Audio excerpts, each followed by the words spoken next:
orientation and a gender identity and a gender expression.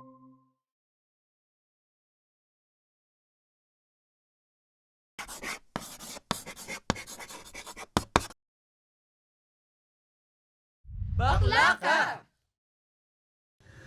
For the longest time, bakla has also been used as an insult, as very similar to the word in English.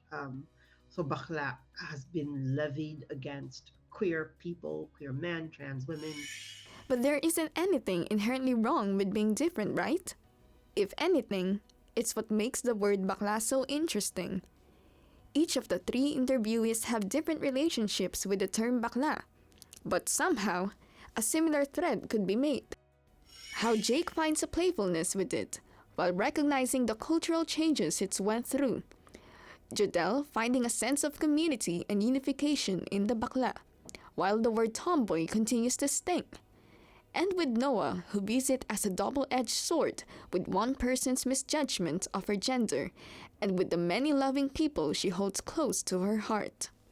And in many bakla circles, and in some cis women circles as well, bakla, the term, kind of emerges as a term of sisterhood.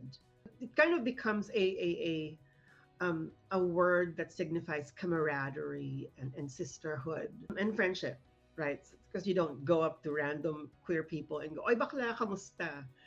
Right? So, because it has to be tied to context. As long as there is homophobia, queerphobia, transphobia, you can't expect people to not associate that baggage with these terms.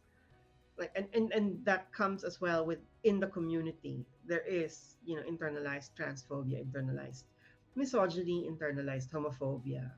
As long as those things continue, I don't think it would make sense to impose kabaklaan and the bakla on everyone. And this applies to local queer communities as well. While Western terms rise to popularity, a lot of local communities recognize this pure Filipino identification of gender and sexuality.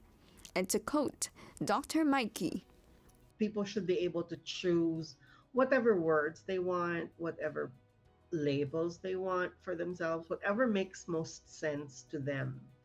and yet again, As part of that modernization process, bakla kind of emerges in Tagalog speaking parts of the Philippines as the primary signifier for queerness, open queerness in the Philippines. bakla becomes this perfect representation of the queer Filipino experience, one that is celebrated among members who love and accept one another, but is insulted by those who have yet to take their first steps into tolerance. Bakla is the Soji Equality Bill that is continuously pushed to the back of the conservative minds of politicians. Politicians who doubt its importance and even go as far as to ignore basic human rights and the separation of church and state.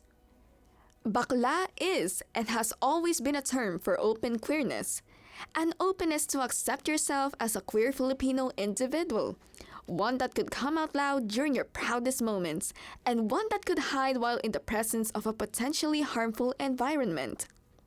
Whether or not bakla is something we should put into the Soji SC framework, it is something unique to us and something we need to include in conversations about our rights in the Philippines.